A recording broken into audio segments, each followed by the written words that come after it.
Hello, dear viewers. This is Monica speaking. Today, I would like to share my thoughts on the work of Alan Wilson and Baron Blackett with you. I will address topics such as the two King Arthurs as well as the confusion surrounding Lucius Artorius Castus, Glastonbury and Avalon. Finally, I will provide you with factual information about the Pro Anima Artorius Silver Cross, which Richard Melbourne had found on the grounds of the ruined St. Peter's Church above Brynner in Glamorgan, southeast Wales. If you are interested in my presentation, then please stay tuned because it will be exciting. And please don't forget to like and subscribe to my channel. Thank you. We will now begin with my thoughts on the topic of allegedly pseudo-history written by Geoffrey of Monmouth and Wilson and Blackett, who are repeatedly accused of pseudo-history. Perhaps I should mention again at this point that Wilson and Blackett recognized from the beginning of the research that Geoffrey's writings regarding timelines and kings, etc. were not in the correct order. Wilson and Blackett reported extensively on Robert Fitzhamond's conspiracies in their book King Arthur of Glamorgan and Gwent. And I mentioned it in my German King Arthur book as well, and also here in my presentation. Perhaps you should rewatch the video if you missed it. The problem is that critics don't read Wilson and Blackett's books, and consequently they are unable to take note of what they have to say on the respective topics. My advice is for those people, it's better not only to read the book Holy Kingdom, but also the books Alan wrote without Adrian Gilbert. So no one should carelessly claim that Wilson Blackett did not accurate research or that their work is pseudo-history. You should really read their books. Then you would discover that they took their work very seriously, even more seriously than any other historian from the academic world. I hope that my presentation will help to get out of the way some of the incorrect accusations and negative criticisms towards Alan Wilson. Now it follows a brief biography of Alan Wilson written by his late colleague Alan Hassel. Alan Hassel was a metal detector from Australia. Now today we will be discussing Wilson and Blackett's work, and I hope that my lecture will help to dispel some of the common accusations and negative criticisms leveled against Alan Wilson. A brief biography of Alan Wilson written by his late colleague Alan Hassel is as follows. Quote 1. Higher education. Alan Wilson studied at Cardiff University, where he earned a degree of economics and history, and also studied archaeology for 2 years, passing the exams. Quote 2. Employment occupations. Alan used his economic qualification to work in industry. Also, history was and still is his favorite subject. He achieved managerial status and worked as an international consultant in heavy engineering and shipbuilding. He was a Swedish consultant sent into the Upper Clyde shipyards in 1972 to master the plan, the reconstruction after the workers staged a famous work by barricading themselves in the yards and continuing to work whilst preventing the management from entering. Near total reconstruction to build Panamax ships, maximum size ship that can go through the Panama Canal. Alan was skilled in organizing thousands of men in dozens of departments and in dozens of trades and industries, using millions of man-hours and a huge variety of machinery and tools and services to get the desired result. Quote 3. First love for history, solo and collaborative.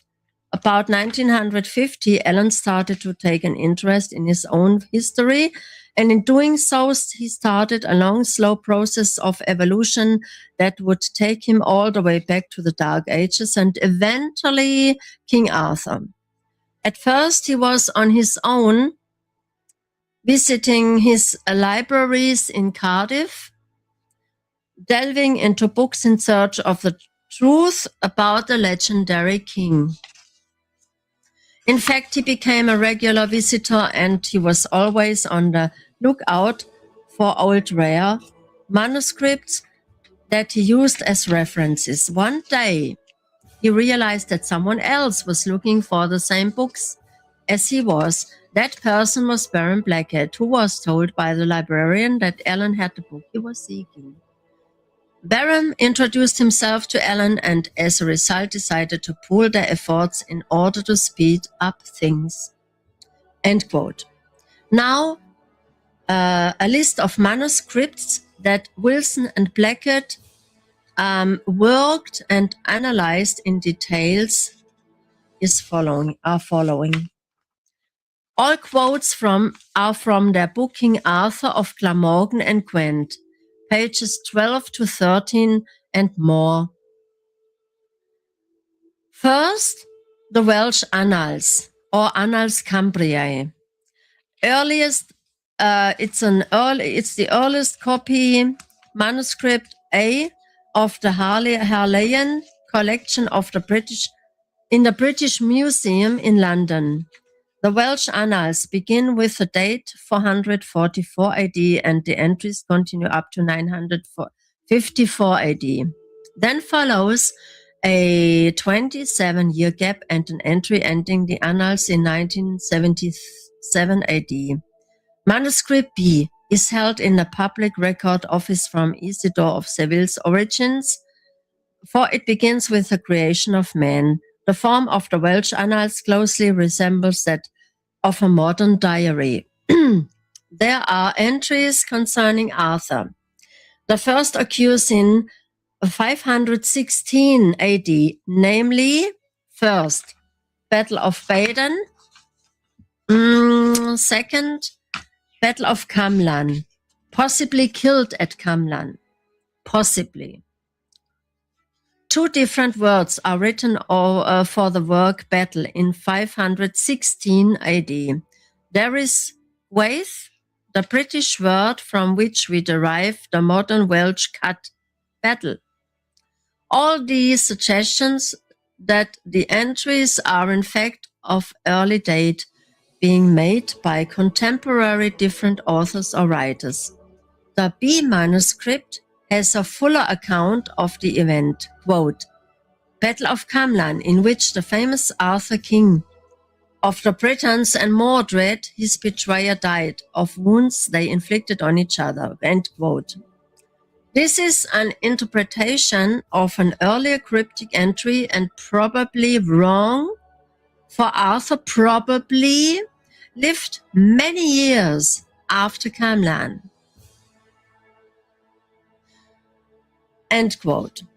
To find out more about it in detail, please read the chapter itself. It would go beyond the time frame here. Next, Wilson Blackett mentioned the Anglo-Saxon Chronicles, quote, it marks the commencement of written records by the Saxon Angles and other tribes in Britain in place of oral verbal records held in songs and recited lists. Recording began around 616 AD. The Saxons and other Germanic tribes were illiterate before their conversion to Christianity, when Augustine and his successors imported the written techniques of Latin. End quote. Page 13. Next, Bede's ecclesiastical history of the English people, quote, Bede being made diacon at 19 around 692 AD and ordained priest at 30 in 703 AD. Bede stands out as the finest of the earliest historians of Britain, English or Welsh. End quote, page 18. Next, the Book of Llandaff, Liber Landavensis, quote, It is the ancient chartulary of register book of the Cathedral of Llandaff. In it are recorded the biographies of the more eminent of the bishops of the great cathedral, the grants of endowment to the church by the kings and princes and other matters of importance and interests to the cathedral and the whole diocese. End quote. Page 23. Now, Noe ab Arthur, who was the son of King Arthurius ab Moiric, is mentioned, etc. Then Wilson and Blackett mention later historians they worked with. Namely, they appear to contribute to distant times and events. Quote, They do not necessarily contribute less to our knowledge of the period of Arthur, for they may well have had access to additional and different sources to those used by Gildas, Nennius, Bede, and the compilers of the Welsh Annals and the Anglo-Saxon Chronicles, end quote, page 20. Next. Culture dependent upon memory, page 29. Next, the Welsh and their love for genealogy, page 30.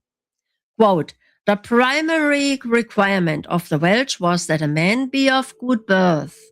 Good birth, or ancestry, was in itself a different concept to that of England, for in ancient Wales, both illegitimate and illegitimate offspring were equally regarded in matters of inheritance.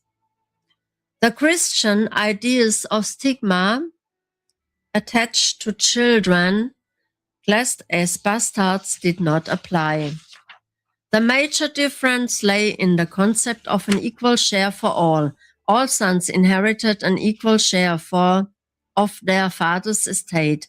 In addition, all held equal nobility and rank as a result of being descended from illustrious forefathers.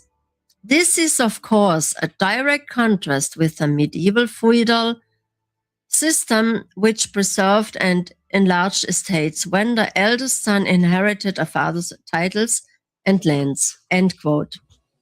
Other sources they worked with, Rutilio, the 6th century Welsh saint, or Saint Taylor himself. It's also called the Chronicle of the Kings of Britain. Then, of course, Geoffrey of Monmouth. Please note that the confusion of timelines and names caused by Geoffrey was deciphered by Wilson and Blackett and ultimately put back in the correct order. Okay. Then they worked with folk tales and the Mabinogi, of course, etc.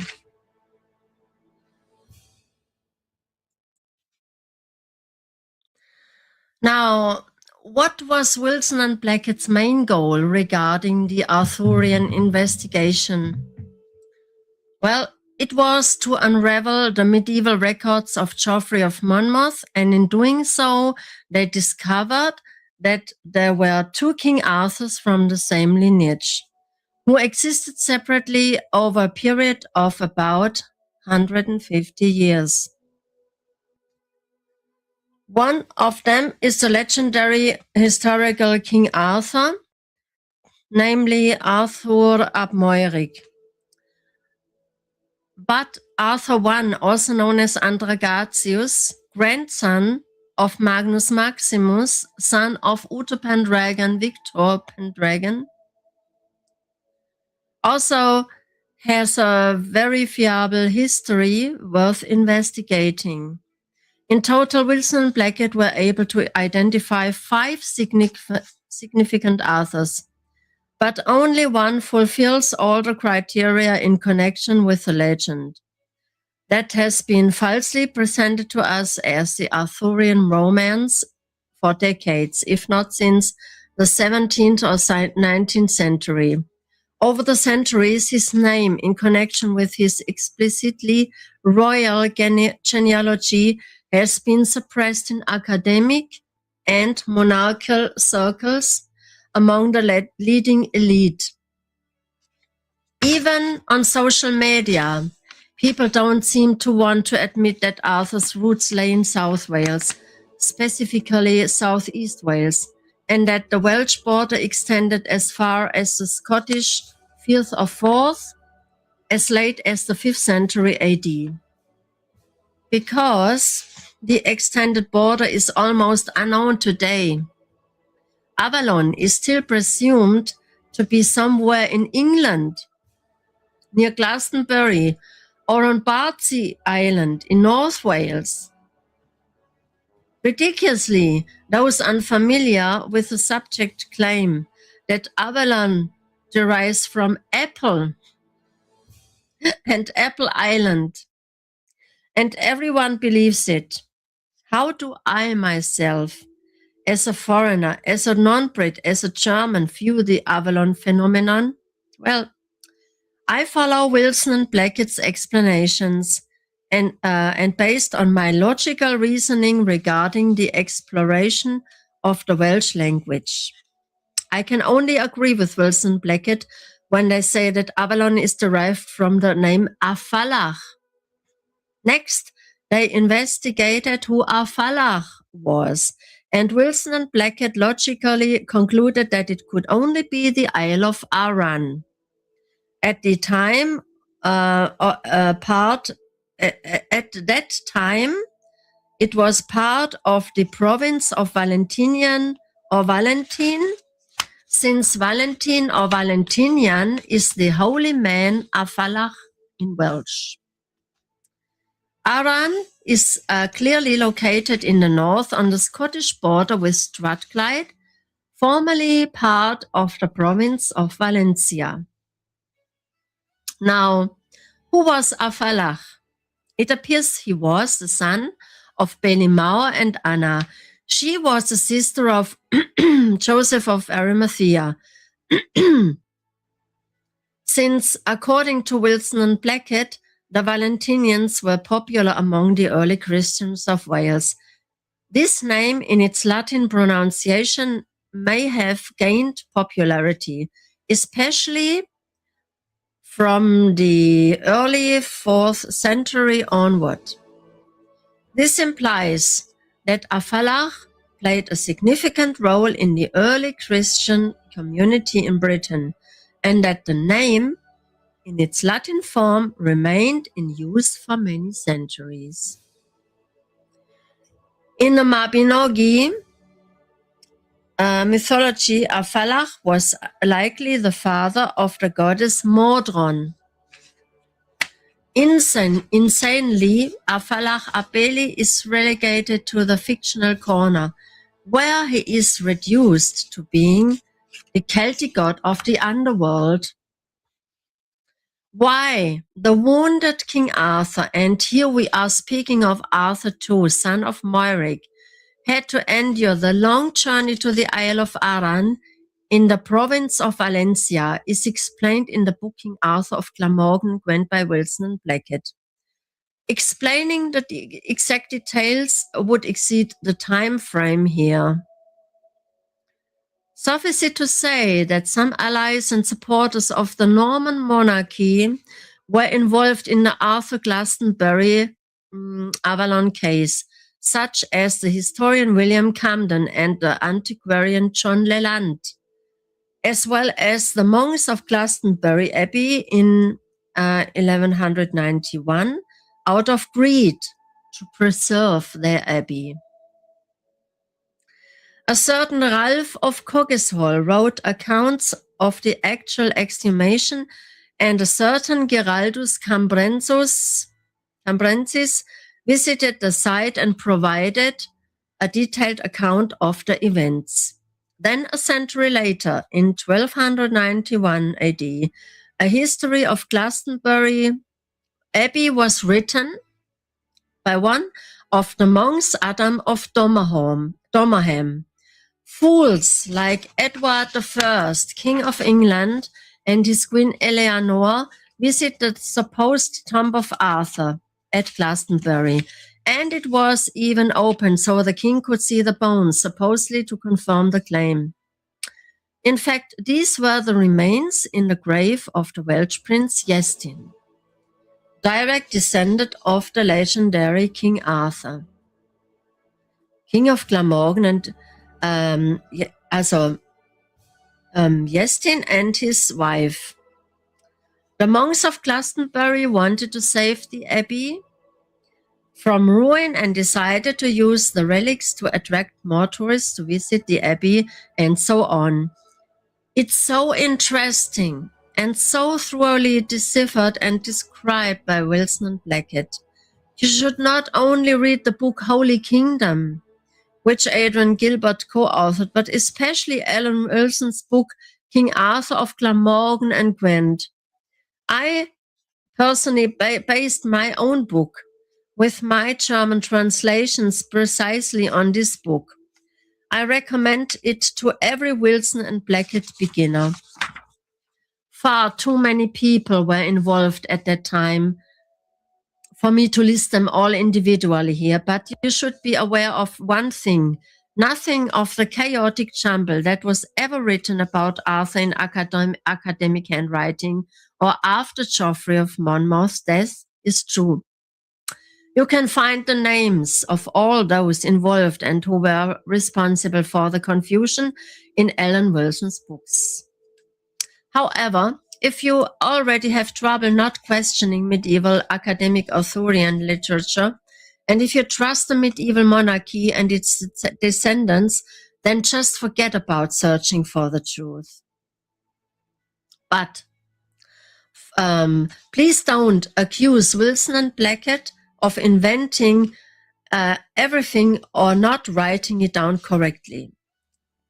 Anyone spreading such nonsense has either not read a single book by Wilson and Blackett in its entirety or simply has cognitive difficulties piecing together the individual puzzle pieces.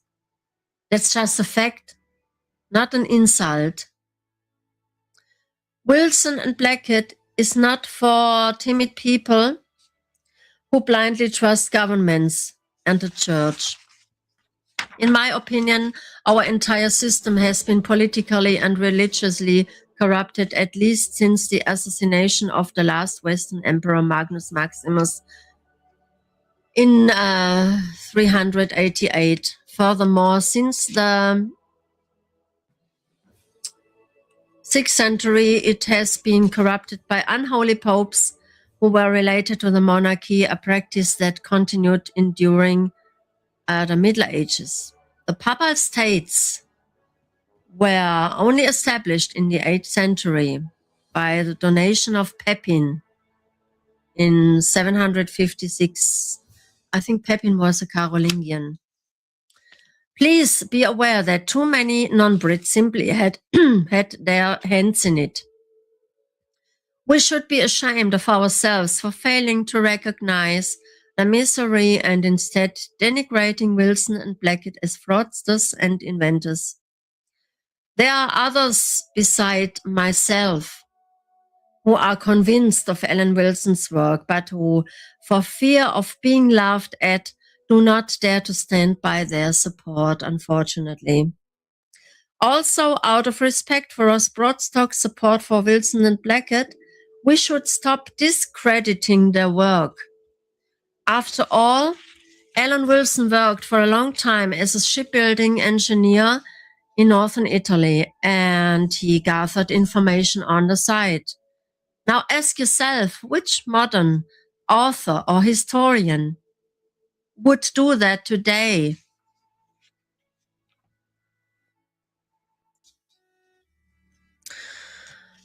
any other king or queen from the Anglo-Saxon, Norman, and Merovingian leading noble houses in Europe during the Middle Ages and up to the present day may celebrate their reputation in fame, glory, and splendor. Just not the Welsh king or royal descendants. Alan Wilson once said the following, and the statement can also be found in his books. He said, quote, "The Welsh royal line is actually non-existent, and it is ignored, but nevertheless, it is secretly used to highlight one's own weakening so-called bloodline." End quote. During the Middle Ages, Robert Fitzhamon and his wife Matilda of the Norman noble family apparently misused the Arthurian legend for their own agenda, as did William the Conqueror, the Carolingians, and the Burgundians.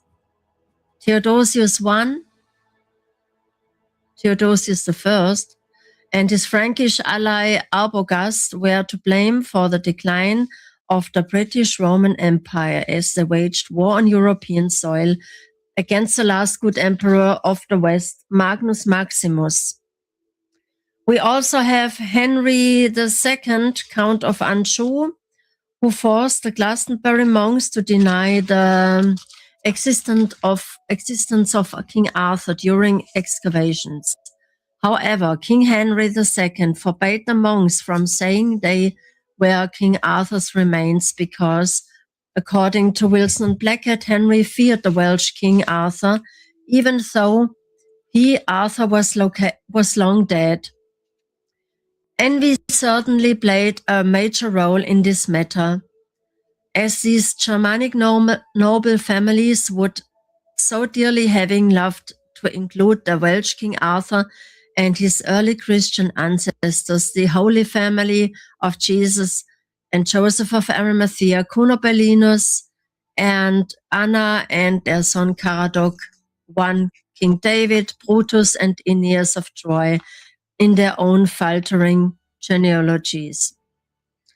Troy, the origin of the Welsh Britons who call themselves Cymry, is declared by both academic circles and, to some extent, on social media to be a fictional place that existed only in Homer's imagination. Generally, mixed marriages between the Norman and Welsh noble lines only occurred from the early Middle Ages onwards and not before. Prince Llewellyn ap Griffith married the Norman noblewoman Eleanor de Montfort, and Henry VII, Tudor, his Welsh father, married the Norman noblewoman Margaret Beaufort. It was hoped that this would bring geopolitical peace, but this hope was apparently destroyed by the Normans. Lust for power and self-interest. Power in politics and the church had played a major role in Europe since Theodosius I and the Franks conquered the West and East. This led to the creation of fictional and confusing legends, which were then applied to their own family dramas. These practices could perhaps be described as DNA theft. These are my own words, not Wilson and Blackett, okay? The film industry, which is also interested in King Arthur, commercially exploits him according to stereotypical models as a weak, nostalgic Celtic king or a Norman heroic knight, overshadowed by Lancelot in an unrealistic mix of both figures. Sometimes Arthur is also incorrectly portrayed as a Sarmatian knight or as Artorius Lucius Castus. Anyone wishing to find out who Artorius Lucius Castus was should do further research. As far as I remember, Wilson and Blackett did no further research on this topic. Here are a few clues of mine. First, King Arthur I, Andragatius, lived from 355 to 388 AD. Commander of the Legion of Magnus Maximus, and his grandson, conqueror of Europe, was killed in 383 in Sisak, in northern Croatia, during the great battle against Theodosius I, who promoted the conquest of Europe by Germanic Franks and under Arbogast and other Germanic tribes. Andragatius is considered the king of Greece, according to Wilson and Blackett. According to Wilson and Blackett, Geoffrey of Monmouth made the mistake of confusing the military campaigns of Magnus Maximus, Constantine, and Arthur I.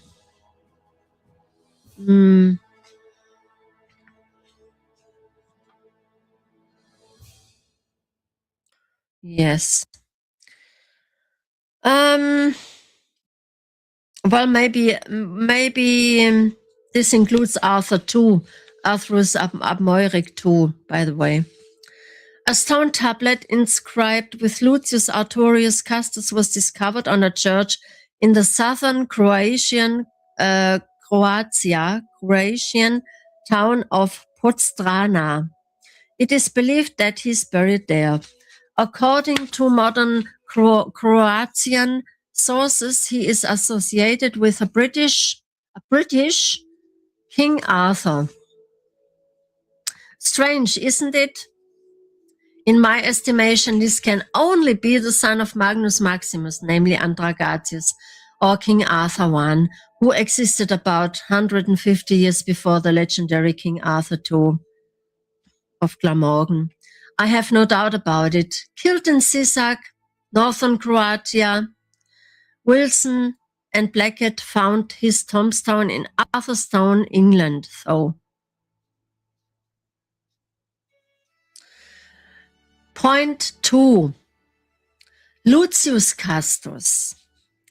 Saint Lucius, King Leoric, Lucius Verus, lived in the second century AD, son of King Coel I. He went on a pilgrimage to Curia, the capital of Raetia in Switzerland, together with his sister Emerita, to spread Christianity. He and his sister encountered resistance from the local Helvetic Celts and they were allegedly murdered in the neighboring town of, now listen, Tiefenkastel. The monastery church of St. Lucy in Curia still houses alleged relics. A few bones. I visited the church last year and I saw the relics. The monastery church of St. Lucy in Cur still houses alleged relics of St. Lucius and Saint Emerita. So much for the subject of Lucius Artorius and Castus. I believe both events are true. Lucius Artorius, and I suspect a devastating case of mistaken identity, conflating, or even a cover-up. Castus surely refers to the place Tiefenkastel in Switzerland, near Curia. Who knows if this alleged Roman tablet from Podstrana in southern Croatia is even authentic or of a later origin. Nobody knows. The cover-ups could be too extensive. Yes, the world is fascinated by the story of King Arthur, but consistently refuses a proper explanation based on historical facts. Here are a few more explanations regarding Arthur's name, which often sounds different in various sources. Alan Wilson says the following, quote, "The different dialects in Wales, in the North and Mid Wales, in Dyfed and in the West, and in Glamorgan and Gwent account for difference, pronunciation and spelling. Arthur, Arthurs, Arthur, Arthur, and so on. And it all comes back to the different spellings and pronunciations of the names. Noe from Noah is also written Nugui, and Arthur in the mixed Irish Welsh Brittonic was Arthruis, or Arthruis, I can't spell it, sorry, in South Wales. Noi or Nugui in Dyfed is spelled Noe in Gwent. There is also a mixture of dialect differences between the mixture of people in Wales. These linguistic differences are in fact well known, and they are outstandingly represented in the 6th century by the dual Ogham and Latin inscriptions in southwest Wales on inscribed memorial stones. End quote. From Book King Arthur of Glamorgan and Gwent, pages 107 to 109 by Wilson and Blackett. To conclude this lecture, here are a few facts about the Pro Anima Artorius Silver Cross, which was found in September 1990 by the late Richard Melbourne on the grounds of St. Peter's Church in Glamorgan above Brinner. Point 1. According to individuals who were personal friends of Alan, no one currently knows the whereabouts of the cross since the deaths of Alan Wilson, Baron Blackett, and Ross Broadstock. The families are apparently overwhelmed by the inheritance matters and may not want to have anything to do with it after they are concluded. We don't know where the cross is. It may be being kept by an unknown individual in England, Wales, or even in America. Personally, I believe the cross is a public treasure of historical and archaeological significance and should be given to a museum in Glamorgan. Point 2.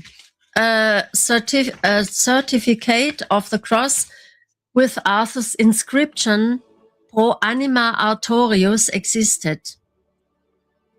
Alan Wilson commissioned an independent laboratory to examine the metals.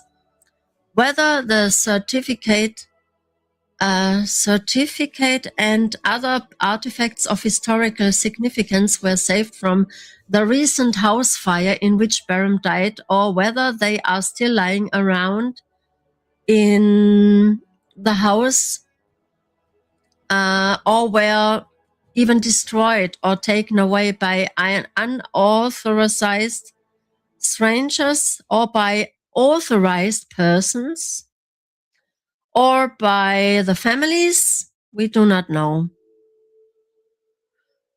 The house now has a new owner, a company which, however, has not yet taken care of the house or its condition. The house is in a devastating state of vandalism. Point 3. Some people speculate that the Knights Templar may have buried the cross inside St. Peter's Church. In fact, to this day, it is not entirely clear by whom and at what time the cross was actually left at the. Point 4. The test results are as follows, quote, "The silver result is subject to large measurement uncertainties at this high level of ±3%. The sample was only tested for the elements in this report and therefore may contain other elements, unable to test for gold. Issue 2, do a too in-depth description requested. End text. Further details as follows, quote, the metal cross 79% silver and weighs around 2.5 pounds. The metal content of silver with other metals is consistent with artifacts and relics of antiquity. The cross is over 9 inches long. It has been surface scan tested and a small portion was cut from the back of the cross for destructive chemical analysis.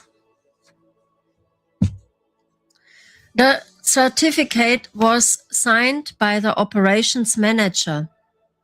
Date of test 30th of June 2003 by Body Code Materials Testing in Middlesbrough.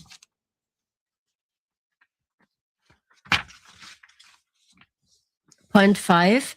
Sources on the internet prove that religious prayers bearing the inscription Pro Anima and name were quite common practice in churches from the 4th century until the 9th century. Maybe even in earlier times, maybe. Now, what says Wikipedia, Google?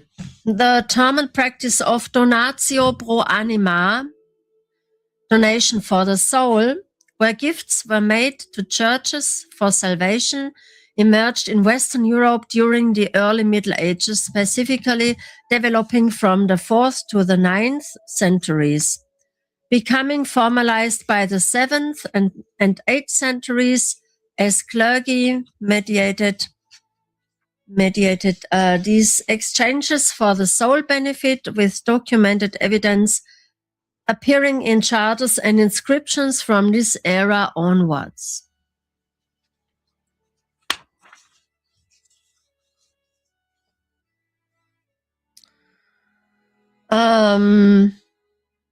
There is a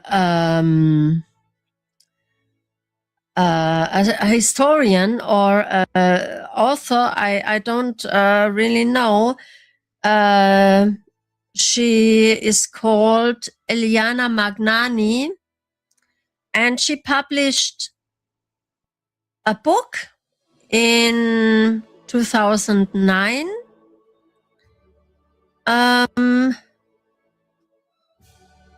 with the title Almsgiving, Donatio pro Anima, Offering in the Early Middle Ages of Western Europe, 4th to 9th century AD.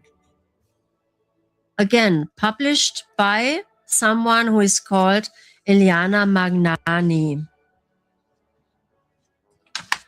Point 6. Although the analysis of the metal conformed to the specifications of the time, it was not trusted. This particular document, Certificate Pro Anima Cross, was discussed and dismissed online by a reviled Arthurian history group. But that's a few years ago. Anyone who claims that the Pro Anima Artorius Silver Cross was never tested is either lying, trying to make Wilson's work look bad, or lacks expertise. Point 7. John Griffiths, Adam Griffiths' father, suggested the following quote: "The world also needs to catch up with the fact that the text isn't meant to be read as Latin only, but also forms a letter row, a pattern which primes an accompanying Welsh language decode."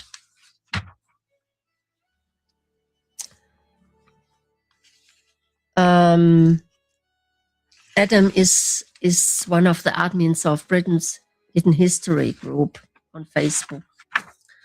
Now we come, finally we come to the to my conclusion of this lecture.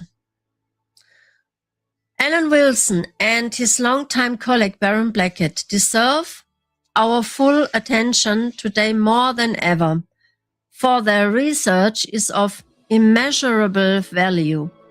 Unfortunately, in recent years, the historians Wilson and Blackett have been subjected to repeated personal attacks and false accusations.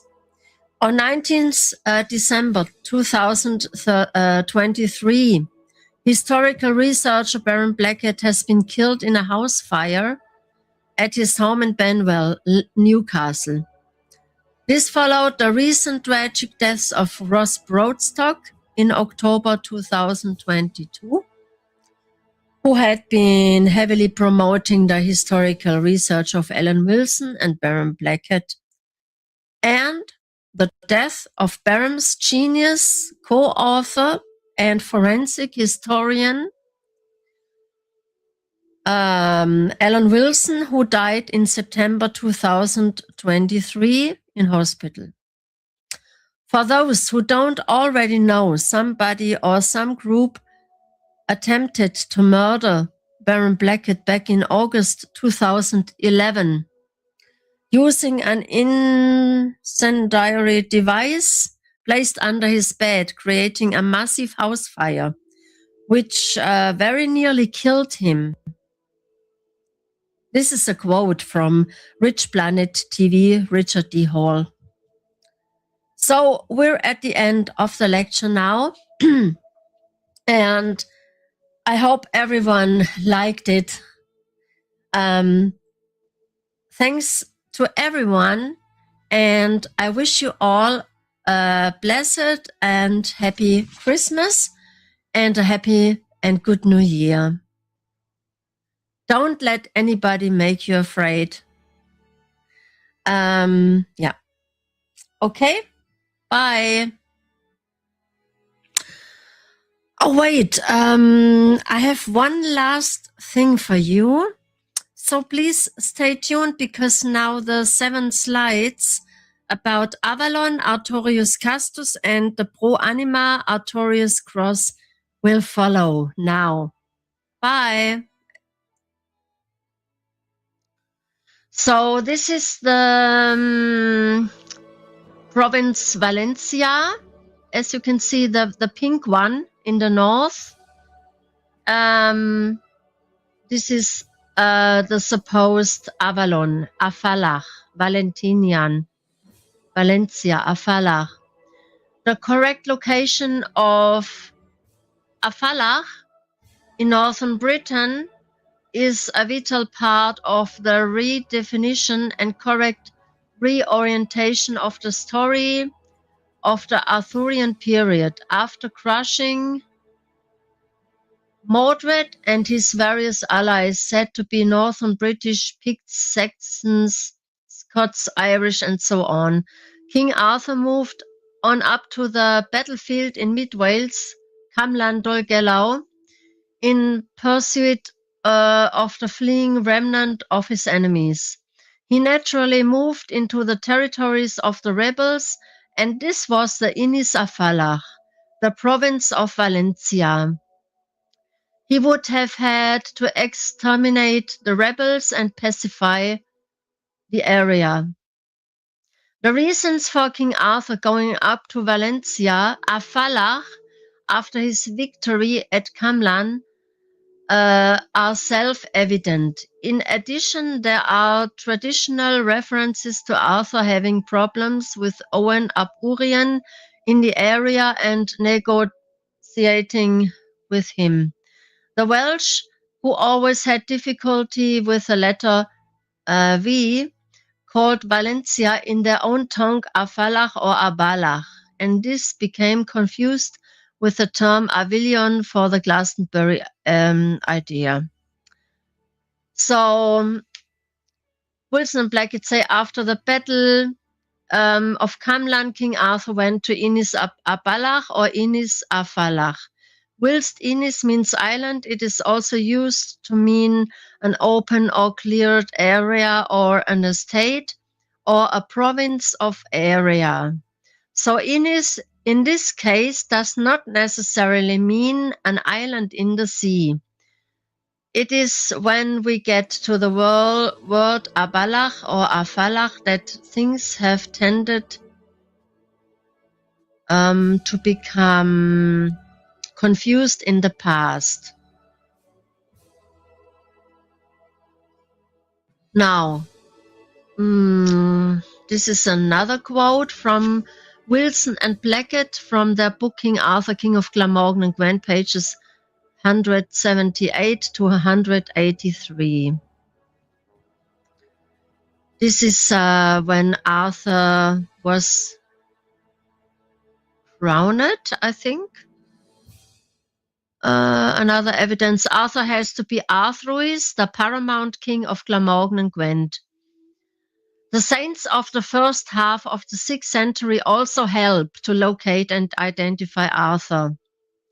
There are several who claim close kinship with Arthur, including Iltyd, Samson, Cadog, and Dubricius.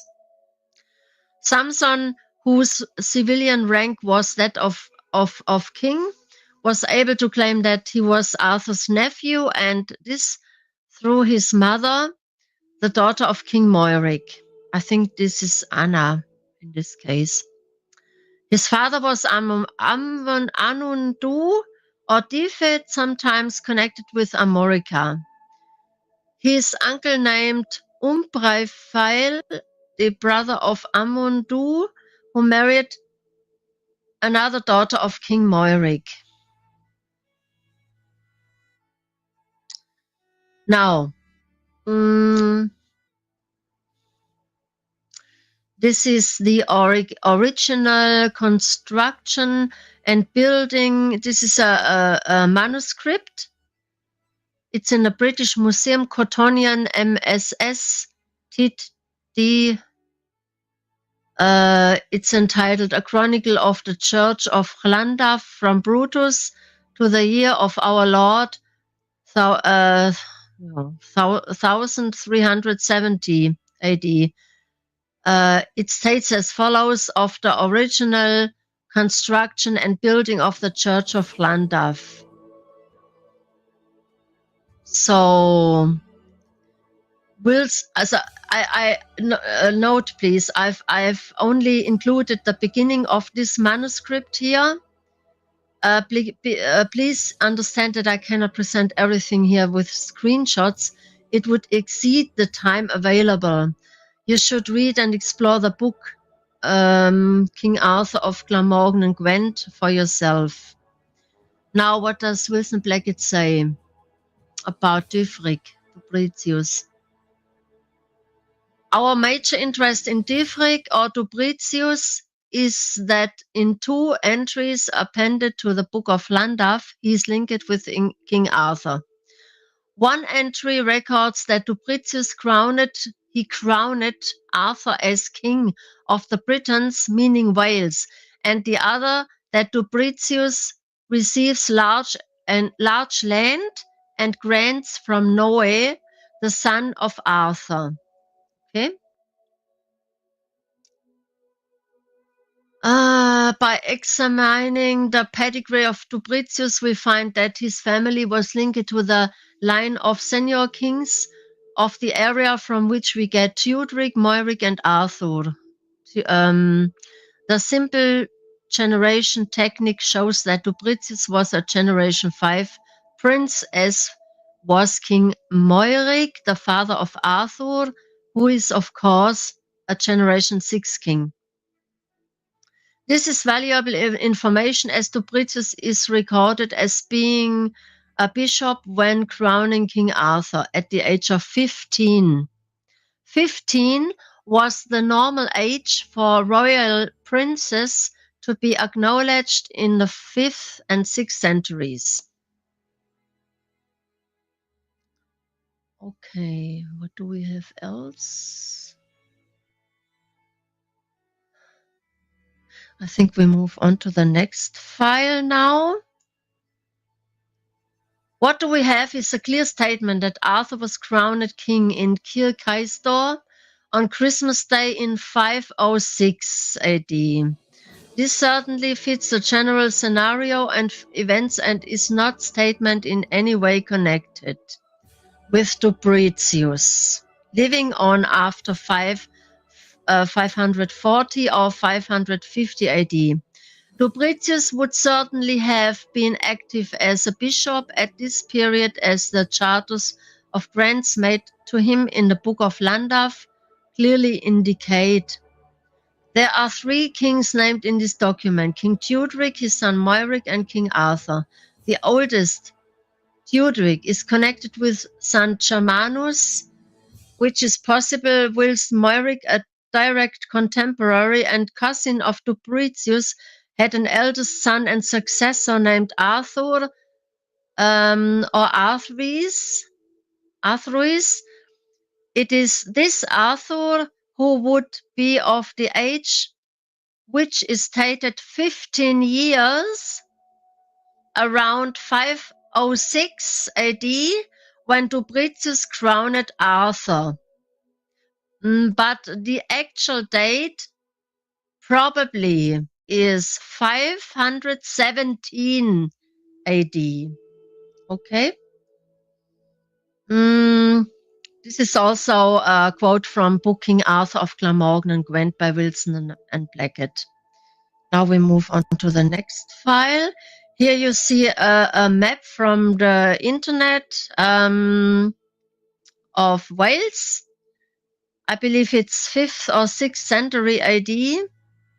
You see, Wales is very, very big. It reaches the Strathclyde, north of England, back in those days. Next file. Now we come to King Arthur I, and my suggestion that he could eventually be Andragatius, King Arthur I, grandson of Magnus Maximus. You can see this is Croatia North, Croatia South. Here in Sisak, in the north of Croatia, where is the location where King Arthur I, aka Andragatius, commander-in-chief of grandson of Magnus Maximus, was probably murdered in battle, according to Wilson and Blackett. Okay. Now in the south of Croatia we have Podstrana, where this mysterious stone tablet with the inscription of Lucius Artorius Castus was found, according to public sources. See? It's not far from, apart from each other, only about 460 kilometers. We move on to the next file. Now we come to the Artorius cross for the soul of Arthur, Pro Anima Artorius cross. The inscription Pro Anima Artorius is not poor, as all 3 are publicly listed in the list of Latin phrases on the internet. Pro Anima Artorius. The name's true origin is debated, but it's generally linked to Celtic art or artos, which means bear in the astronomic sense point of view, I think. The name's true origin is debated, but it's generally linked to Celtic art, artos, bear, or potentially Artorius, reflecting a mix of Celtic and Roman influences. This was a source from a quote from the internet. Now, again, the cross was found in September 1990 by the late Richard Melbourne on the grounds of St. Peter's Church in Glamorgan above Brynna. Again, the term and practice of donatio pro anima, donation of the soul, where gifts which were made to churches for salvation emerged in Western Europe during the early Middle Ages, specifically developing from the 4th to the 9th centuries, becoming formalized by the 17th and 18th centuries as clergy mediated these exchanges for the soul's benefit, with documented evidence appearing in charters and inscriptions from this era onwards. Now, next file. This is the book of an excerpt from the book by Eliana Magnani. She published this book in 2009, and the title is Almsgiving, Donatio pro Anima and Eucharistic Offering in the Early Middle Ages of Western Europe, 4th to 9th century AD. Okay, I'm quoting a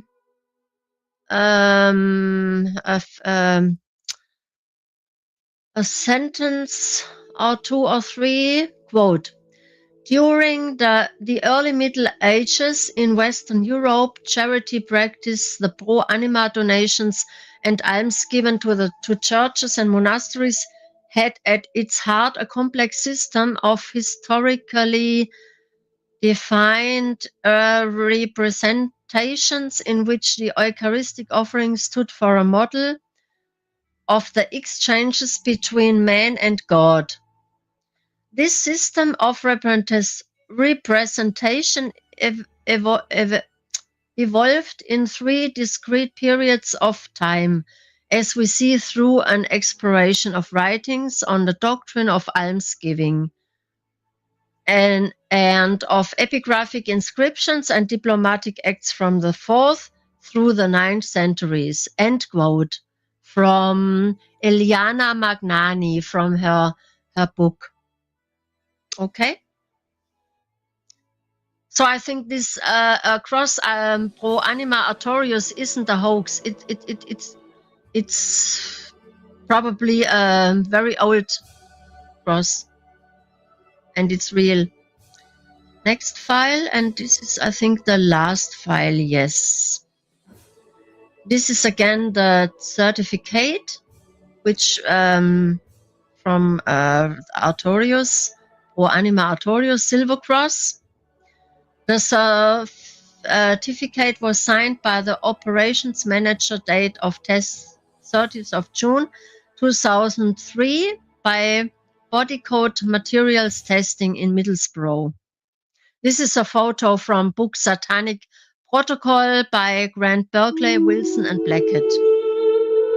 The silver result is subject to large measurement uncertainties at this high level of ±3%. The sample was only tested for the elements in this report and therefore may contain other.